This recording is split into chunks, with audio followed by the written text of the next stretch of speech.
Yes, I would call myself a survivor because today I am here talking and telling my story. I tell my story all over the community. I tell my story at my church. I tell my story on my job. And I'll continue to fight and I'll continue to educate others to fight with me. And I think it's so important that when we see different types of agencies having certain types of fundraisers, the walkathons, and all that, that money is going to research to continue to fight, to continue to have more survivors. And that is our goal. That is our 100% goal, to kill this thing that we call breast cancer. When I first had a chance to go talk to my doctor about my second mammogram, because they did see something on the first mammogram, I knew it was something, but I wasn't sure what it was. When I got to the doctor's office, and he did let me know I had breast cancer. However, at that time, we did not know what stage I was in. Even just to hear the sound of breast cancer really was frightening for me. I was very nervous. I was very scared. It was just something that I wasn't educated on. You hear about it from other friends and family, but when it gets knocking at your door, it's like, why me? So I had to continue to keep myself calm, look up to God. And first thing I did ask God was, why me? So I had to continue to research and find out about this disease. What was I doing wrong to get it? And also discuss with my family what was some of the history behind breast cancer in my family. I did find out I had one aunt that had the breast cancer, and so it alarmed me even more. And I began to research and then continue to start making my appointments with the doctor to start finding out more about it and how we can treat it.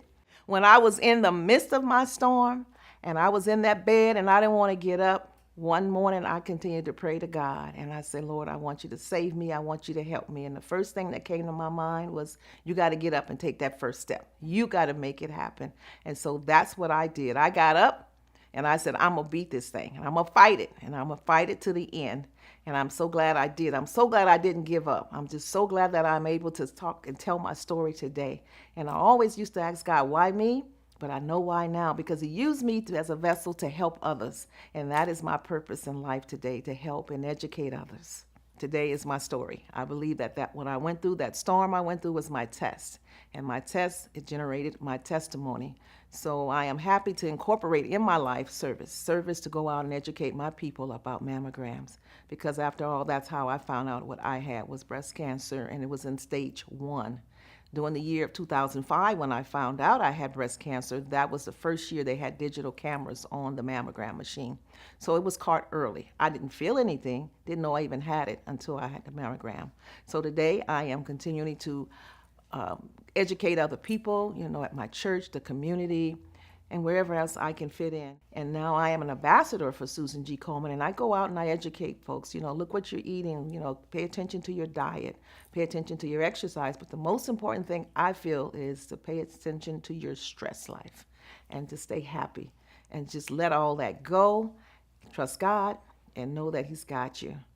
So my fight is every morning when I get up, and I fight and I'll continue to fight. And also incorporate service in your life, because that is so important, to go out and give to others. As I always state, this illness that I have is like a village to me. I had to reach out to other people to help me. So now I'm doing the same thing to others. My message today to a newly diagnosed woman is to tell her, or him, because after all, now we're finding out that men can also get breast cancer, is to first of all start educating yourself about the disease. Also, be your own advocate. Get out there and fight for yourself. If the doctor tell you no, find out why. And if he still says no, go to another doctor. You have that choice.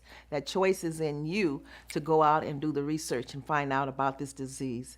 Also, educate yourself on what you're eating, your diet, and also your family history, or what's going on with your family history and what's kind of diseases, or it was breast cancer a part of your life. Even though now studies have shown that you could be the first one in your family to have breast cancer. We don't have to say, well, I'm not going to go get a mammogram because nobody in my family had it. You can be the first one in your family to also have it. So I also say, please go and get a mammogram. Mammograms will save your life. Also do your self exams, check and see. And if you see something that's not right, go and see a doctor right away.